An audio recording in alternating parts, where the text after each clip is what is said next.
Nifty और market की, तो निफ्टी अगेन उस कंजेशन जोन में वहाँ जाकर फंसता हुआ फिर से बैंक निफ्टी भी हल्का हुआ हायर लेवल से। लेकिन आज स्टॉक्स कुछ कमाल कर रहे हैं, उसमें कुछ एनबीएफसीज और कुछ आईटी नाम शामिल हैं। बजाज फाइनेंस और बजाज फिनसर्व निफ्टी के top gainers, Infosys, Kotak Mahindra bank और श्रीराम फाइनेंस, यहाँ पर भी आपको अच्छे खासे गेंस आज ट्रेड में दिखाई देंगे। और उसके अलावा आप देखिए सन फार्मा और ब्रिटानिया, यहाँ पर हल्के से लॉसेस। जहाँ तक एफएनओ स्टॉक्स की बात है, टॉप गेनर अब है चोला, 4.25% की गेंस यहाँ पर शानदार। उसके अलावा ऑयल इंडिया, पीबी फिनटेक, ये कुछ और स्टॉक्स हैं जहाँ पर आपको आज अच्छे खासे मूव्स स्क्रीन पर दिखाई देंगे। अशोक लेलैंड सेल्स डेटा के बाद यहाँ पर भी अच्छे मूव्स। वीरू जी, ये थी अब तक की छोटी सी समरी बाजार की। और पैनल हमारे स्क्रीन पे अमित सेठ और माना जायसवाल जी पिछले कार्यक्रम से इस कार्यक्रम में भी, कविता जी और सोनी पटनायक फ्रेश पर्सपेक्टिव लेकर जुड़ी हैं इस वक्त। आप सभी को नमस्कार। कविता जी गुड मॉर्निंग, आपका आज का trade ma'am, trades in fact. Yeah, very good morning, Viren ji, Anuj ji. Good morning, everyone, and wishing you all a very happy New Year to you and to the whole CNBC Awas team and to all our viewers too. So trade IT में अच्छे move बनते हुए दिख रहे हैं। So IT से ही मुझे लगता है LTIM यहाँ पर मूव एक्सटेंड होते हुए दिखना चाहिए। 57.25 के पर अभी एज ऑफ नाउ ट्रेड कर रहा है।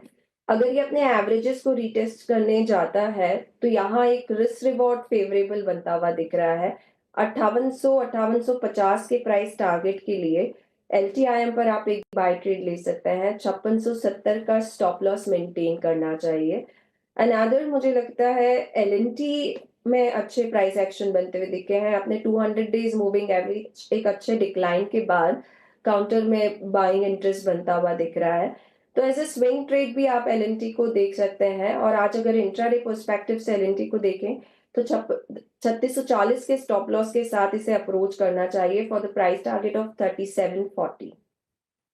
Okay, last Toubro. अब चलते हैं सोनी पटनायक के पास। Soni ji good morning. सोनी जी आपकी दो ट्रेड्स। जी गुड मॉर्निंग एवरीवन। मेरा यहाँ पे पहला बाय रहेगा CESC में। CESC फ्यूचर्स में खरीदारी करने की सलाह रहेगी। यहाँ पे 185 स्टॉप लॉस के साथ टारगेट रहेगा 195 और 198 दोनों टारगेट्स हैं। CESC में एक अच्छा स्ट्रॉन्ग मूव देखने को मिला है। ब्रेकआउट है इंट्राडे चार्ट्स पे 2050 एक्सपोनेंशियल मूविंग एवरेज के ऊपर यहाँ पे सस्टेन कर रहा है। काफी स्ट्रॉन्ग है। 195 197 के टारगेट्स के लिए यहाँ पे आप बाय कर सकते हैं। दूसरा बाय यहाँ पे रहेगा साइंट पे। साइंट हमें लगता है कि आज एक पहला रिवर्सल दिखा रहा है डेली चार्ट्स पे और 1800 के लेवल्स को अच्छे से सपोर्ट होल्ड कर रहा है। साइंट फ्यूचर्स में खरीदारी करने की सलाह रहेगी। यहाँ पे स्टॉप लॉस रहेगा 1800। पहला टारगेट है 1860, उसके ऊपर सस्टेन करता है तो टुवर्ड्स 1900 के लेवल्स भी एक बार नजर आ सकते हैं। ओके, साइंट 1827 पे और perfect day for reversal. Nifty IT आपकी स्क्रीन पे 450 अंक ऊपर, सबसे ज़्यादा ओवरसोल्ड स्टॉक था ये। मानस आपके दो ट्रेड्स इस वक्त के। देखिए, पहला ट्रेड आईजीएल का रहेगा। आईजीएल पे खरीदारी करने की राय रहेगी। पहले से हाई टॉप साइड बॉटम बन रहे थे, कल एक पॉज था, आज फिर से रैली रिज्यूम हुई है। इसलिए यहाँ पर 412 के स्टॉप लॉस से खरीदारी करेंगे आईजीएल में और टारगेट सेट करेंगे 432 रुपए के। जो दूसरा स्टॉक है वो है पॉलिसी बाजार का। यहाँ पर भी खरीदारी करने की राय रहेगी। स्टॉक बिल्कुल तैयार है ब्लैक पैटर्न के ब्रेकआउट के लिए, तो यहाँ पर भी खरीदारी करेंगे। स्टॉप लॉस आपके 2124 के नीचे रहेंगे। 2124 के स्टॉप लॉस से खरीदारी करेंगे और 2300 रुपए के टारगेट सेट करेंगे। ओके, अब चलते हैं अमित जी के पास। अमित जी बताइए आपकी इस शो के लिए दो ट्रेड्स। जी अनुज जी, इस समय मोमेंटम क्लियरली एमएनएम में नजर आ रहा है। एमएनएम में एक रेंज ब्रेकआउट की पॉसिबिलिटी अबव 3135 थोड़ा सा प्रीएम्प्ट कर रहा हूँ क्योंकि मोमेंटम काफी स्ट्रांग है। यहाँ पे 3118 का इसका प्राइस है, बाय करें। 2980 का स्टॉप लॉस रहेगा और टारगेट्स रहेंगे 3175 के। सेकेंड ट्रेड रहेगा वोल्टास। यहाँ पे 3 दिनों की तेजी बनी हुई है और ये भी एक अपना स्विंग हाई क्रॉस कर रहा है। 1837 का प्राइस है, 1% का स्टॉप रखेंगे 1818 का और टारगेट्स रहेंगे 1875 के। ओके, वोल्टास 1837 पे स्ट्रॉन्ग मूव, डे हाई पर आके ट्रेड करता हुआ। और क्या क्या है जो यहाँ पे रिवर्सल में जा रहा है। और मैं कोई ट्रेड नहीं रहा हूँ लेकिन बस हीरो मोटोकॉर्प को एक बार देख रहा था। हीरो मोटोकॉर्प ये भी आज एक पुल बैक मोड में आता हुआ। फिर लिखे आइए आप इन्फो एज को, नौकरी को आपकी स्क्रीन पे आएगा, इट्स 8871। अच्छा मानस, ये आपका भी पसंदीदा आई थिंक स्विंग जनरेट करने वाला स्टॉक है और मेरा भी इनफैक्ट है। अब ये अपने स्विंग हाई जो कि I think 3rd week of December के थे उनको काटता हुआ, ये कितने अच्छी तरीके से तेजी के लिए तैयार है, प्रिपेयर्ड है? तो देखिए, पॉलिसी बाजार और आईजीएल के अलावा तीसरा स्टॉक नौकरी था मेरी लिस्ट में। बिल्कुल 20 डे मूविंग एवरेज के ऊपर कंसोलिडेशन देखने को मिल रहा था। आज इंट्राडे चार्ट पे एक फ्रेश ब्रेकआउट चार्ट पे देखने को मिला है। अभी भी खरीदारी करने की राय रहेगी, एक पोजिशनल ट्रेड लेना बेहतर रहेगा। 8690 के स्टॉप लॉस से खरीदारी करने की राय रहेगी और टारगेट आपको 9300 के सेट करने हैं इन्फो एज में। ओके चलिए, तो ये इन्फो एज हो गया आज का ट्रेड। अब थोड़ा आगे बढ़ते हैं और थोड़ा सा लॉन्ग टर्म टेक्निकल सेटअप की बात करते हैं। हमारे साथ गोल्डीलॉक्स प्रीमियम रिसर्च के फाउंडर और चीफ स्ट्रैटेजिस्ट गौतम शाह जुड़े हैं, उनसे समझते हैं। गौतम जी रिलेटिव स्ट्रेंथ पर काफ़ी गहरी पकड़ रखते हैं। Gautam ji good morning. सबसे पहले तो ये 2025 का हमारा पहला इंटरेक्शन है, तो आपको और आपके परिवार को हमारी तरफ से नए साल की बहुत बहुत शुभकामनाएं। Thank you, Anuj. Good morning, and to you and your entire team as well. A very happy New Year. तो बताइए गौतम जी, नए साल में क्या कुछ बदलेगा? निफ्टी ने पिछले साल 9-9.5% के रिटर्न्स दिए, मिड कैप ने 20% के रिटर्न्स दिए। देखा जाए तो खराब नहीं है, लेकिन हमारी आदत शायद उससे पहले ज़्यादा हो गई थी, तो उस वजह से काफ़ी लोगों को शायद थोड़ा डिसअपॉइंटमेंट रहा होगा। लेकिन इस साल के लिए क्या आउटलुक बन रहा है? नहीं, आई थिंक देखिए, एक्सपेक्टेशंस तो लो रखना ही पड़ेगा। आई थिंक जिस तरह का मार्केट एनवायरनमेंट रहा है, जिस तरह के जियोपॉलिटिकल चैलेंजेस रहे हैं, जो इकोनॉमिक इश्यूज हम अभी फेस कर रहे हैं, जो एफआई सेलिंग का जो इशू हम फेस कर रहे हैं, ये सारे फैक्टर्स को अगर आप देखें तो उसके बावजूद आई थिंक निफ्टी में जो रिटर्न था और मिड कैप्स और स्मॉल कैप्स में जो रिटर्न था वो काफी अच्छी थी। और आई थिंक मार्केट एक ऐसे पोजीशन में चला गया है कि अब वो भाग नहीं सकता है ज्यादा और वो ज्यादा गिर भी नहीं सकता है, क्योंकि डोमेस्टिक मनी अभी भी काफी स्ट्रांग है। तो मुझे लग रहा है कि एक शॉर्ट टर्म और लॉन्ग टर्म के बीच में एक बैटल है।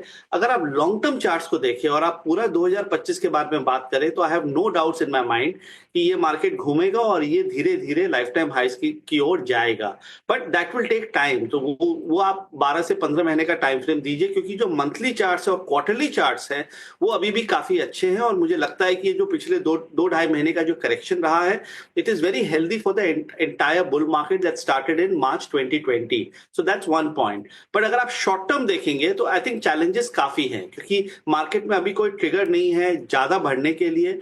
ट्रम्प फैक्टर आएगा, अर्निंग्स इंपॉर्टेंट है, बजट एक्सपेक्टेशंस इंपॉर्टेंट है, एफआई एक्टिविटी इंपॉर्टेंट है। सो जब तक मार्केट 24,000 के ऊपर कंसिस्टेंटली नहीं चला जाता, तब तक हमारा स्टांस शॉर्ट टर्म के लिए कॉशियस टू बेरिश रहेगा। और मुझे लग रहा है कि एनी अर्निंग्स डिसअपॉइंटमेंट और 23,500 का जो सपोर्ट लेवल है वो ब्रेक कर सकता है। तो near term 23,500 24,000 is the real band.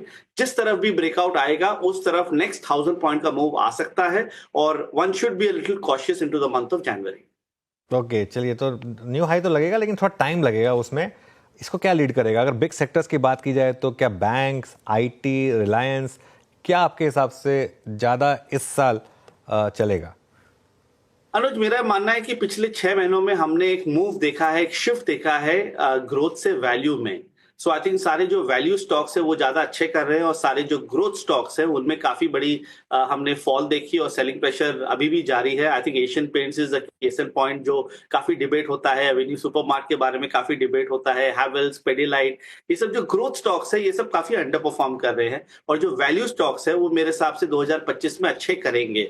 सो थोड़े से कंफर्टेबल वैल्यूएशन वाले स्टॉक्स में लोगों को कमिटमेंट बनाना चाहिए, दैट्स द की मैसेज। और इसमें on top of the list is bank. मुझे लगता है कि फाइनेंशियल सर्विसेज का जो बहुत बड़ा बास्केट है, I think that will out perform, और बैंक निफ्टी धीरे धीरे अपने प्रीवियस हाइस तक जा सकता है। नियर टर्म प्रेशर है, but medium term long term setup काफी अच्छा है। और वहां पर हमारे जो टॉप 3 और 4 रिकमेंडेशंस है वो अभी भी एसबीआई, आईसीआईसीआई, एचडीएफसी बैंक और बजाज फाइनेंस है। तो हम ये चारों में ही फोकस कर रहे हैं, और मुझे लग रहा है कि ये 4 स्टॉक्स 2025 के बेस्ट परफॉर्मेंस रहेंगे। गौतम जी नमस्कार, वीरेंद्र बोल रहा हूँ दिल्ली स्टूडियो से। मेरी तरफ से भी आपको नववर्ष की हार्दिक शुभकामनाएं, आपको और आपके परिवार के लिए। ये 3 महीने बीते, स्पेशली अक्टूबर, नवंबर, दिसंबर, जिनके लिए सबसे खराब रहे वो था एफएमसीजी और ऑटो। इन दोनों में से अगर आपसे मैं पूछूं कि जब आपको लग रहा है कि इन दोनों में से कोई रिकवरी मोड में जा रहा है, एज ए इन्वेस्टर अगर आपके पास 1.5-2 साल का समय है पैसा लगाने का, तो आपकी निगाहें किस तरफ जाएंगी, एफएमसीजी पे या फिर ऑटो पे? एक्चुअली दोनों पे नहीं जाएंगी, क्योंकि मुझे लग रहा है कि FMCG and auto are a mirror image of the economy. और जिस तरह के जीडीपी नंबर्स आए और जिस तरह के स्लो डाउन के बारे में जो बात हो रही है, वो मार्केट समझ चुका है, और इसके कारण ऑटो और एफएमसीजी सेक्टर में इतनी बड़ी अंडर परफॉर्मेंस हमने देखी। एफएमसीजी इंडेक्स 3 महीने के बीच में 20% गिर गया। I have not seen something like this happened in a very long period of time. So under performance ये दोनों सेक्टर्स में अभी जारी है, और मुझे लगता नहीं है कि इसमें कोई टर्न अराउंड इमीडिएटली आएगा। सो इन दो सेक्टर्स से दूर रहना चाहिए। बट विद इन एफएमसीजी जो स्टॉक हमें अच्छा लगता है 2025 के लिए, और मैंने आपके चैनल में भी मैं 2-2.5 साल से इसके बारे में बोल रहा हूं, वो है आईटीसी। आईटीसी ने काफी अच्छा किया अभी रिसेंट 2025 भी उसके लिए रीजनेबली गुड ईयर था इन कंपैरिजन, और मुझे लग रहा है कि इस लेवल से आईटीसी यहां से 20 से 25% की तेजी दे सकता है। So that's the only stock that we like in the FMCG space. Auto में हमें एमएनएम अच्छा लगता है। I think that's the only stock जो which stands out for us from a charts perspective, और मुझे लगता है कि वो स्टॉक अच्छा कर सकता है। पर अगर आप बास्केट की बात करें, सेक्टर की बात करें, तो अभी भी कोई इंडिकेशन ऑफ स्ट्रेंथ एफएमसीजी और ऑटो में है नहीं। तो उनसे दूर रहिए, और दूसरे सेक्टर्स चाहे वो बैंकिंग हो, रियल एस्टेट हो, मेटल्स हो या आईटी हो, उनमें I think commitment banana better है। ओके, तो आप रादर देन आई थिंक पूरे सेक्टर पे आपको फोकस नहीं करना है, आपको एमएनएम पे और आईटीसी पर इंडिविजुअली यहाँ पर फोकस करना है। अच्छा गौतम जी, ये दिसंबर के महीने में इनफैक्ट बहुत सारे स्टॉक्स डेरिवेटिव्स में आए। डेरिवेटिव्स में आने के बाद आपके पास एक हेजिंग टूर होता है, आपका विश्वास उन स्ट्रक्चर से बढ़ जाता है, शेयर पे बढ़ जाता है। ये न्यू डेरिवेटिव एंट्रेंट्स में से जो सबसे प्रभावशाली स्टॉक लगा आपको, या फिर 1-2 स्टॉक्स जो लगे जहां पे आप लोगों ने अपनी कवरेज बढ़ा दी है या फिर अपने क्लाइंट से शेयर भी किया हो, वो कौन से हैं? नहीं, मैं तो यहाँ पर कोई नाम नहीं देना चाहूंगा, बट आई थिंक हमारा व्यू थोड़ा सा मार्केट पे कॉशियस रहा है। तो हम एक्चुअली डेरिवेटिव से थोड़ा सा दूर जाके कैश मार्केट में ज्यादा कमिटमेंट बनाने की कोशिश कर रहे हैं, क्योंकि देखिए पिछले 2 महीनों में स्मॉल कैप इंडेक्स में इतनी बड़ी फॉल आई। अगर आप टॉप 100 स्मॉल कैप स्टॉक्स को हटा दें, तो small cap index is in very bad shape, on an overall basis. But जो टॉप 100 स्मॉल कैप्स और टॉप 100 मिड कैप्स है, वो अभी भी काफी स्ट्रांग है। अभी हो क्या रहा है कि जो एफआई सेलिंग है वो तो टॉप 200 स्टॉक्स में हो रहा है, और जो डोमेस्टिक मनी का जो बाइंग है वो मेनली मिड कैप्स और स्मॉल कैप्स में है। तो इसीलिए मिड कैप्स और स्मॉल कैप्स तो संभले हुए हैं, और जो लार्ज कैप्स है उसमें काफी प्रेशर है on an overall basis. But I think हमारा एक स्टॉक जो हमारा फेवरेट रहा है कुछ सालों से, वो है जोमैटो, और मुझे लग रहा है कि उस स्टॉक में यहाँ से भी पोटेंशियल है। इस स्टॉक ने रीसेंट करेक्शन को अच्छी तरह से हैंडल किया, और लग रहा है कि इस साल में we should see the stock at 300++। Okay, Zomato, since new inclusions की बात हो रही है, बीएससी, एंजल वन, सीडीएसएल, इन सब स्टॉक्स ने जबरदस्त पैसा बनाया है पिछले साल। यहाँ क्या व्यू होगा?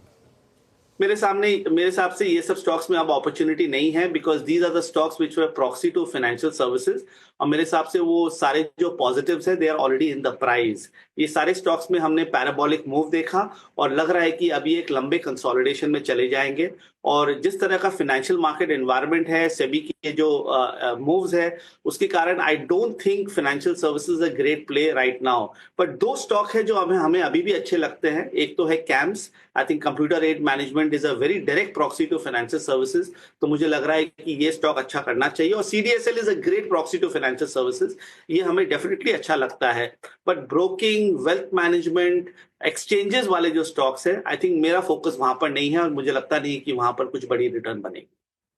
बिल्कुल। अच्छा, रिलायंस पर क्या व्यू रहेगा गौतम जी? क्योंकि ये स्टॉक हालांकि वीक रहा है, लेकिन कुछ साइंस दिखा रहा है अब लोअर लेवल पे बाइंग के। क्या ये सही मौका है रिलायंस को पिक करने का? नहीं, रिलायंस से दूर रहना चाहिए। स्ट्रक्चर अभी भी काफी खराब है, अंडर परफॉर्मेंस जारी है, और मेरे हिसाब से ये अभी चलेगा। Reliance is a very large weightage on the Nifty, और क्योंकि रिलायंस अंडर परफॉर्म कर रहा है तो निफ्टी ज्यादा चल नहीं पा रहा है, क्योंकि what has been negative for Reliance has been positive for SBI and HDFC bank.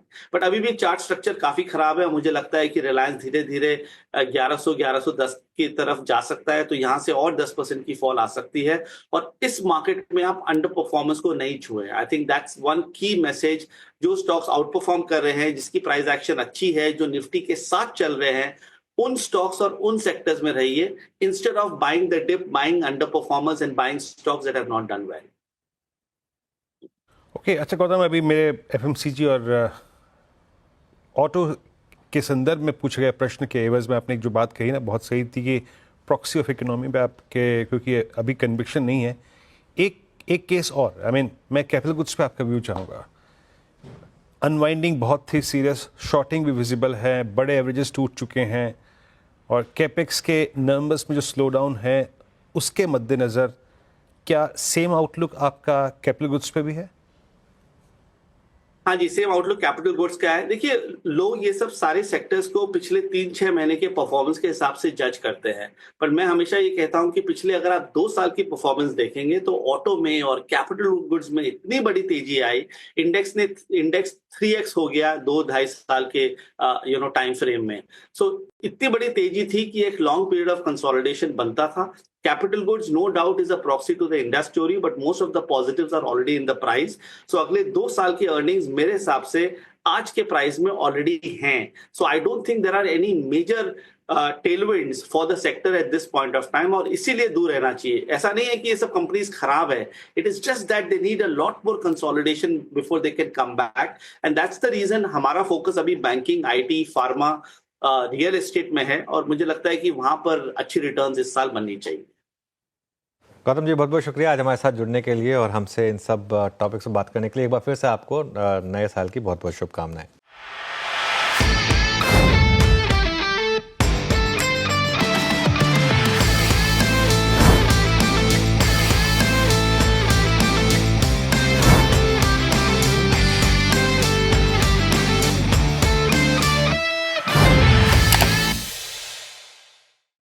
बता दें कि मनी कंट्रोल पर दिए गए विचार एक्सपर्ट्स के अपने निजी विचार होते हैं. वेबसाइट या मैनेजमेंट इसके लिए उत्तरदायी नहीं है. यूजर्स को मनी कंट्रोल की सलाह है कि कोई भी निवेश निर्णय लेने से पहले सर्टिफाइड एक्सपर्ट की सलाह लें.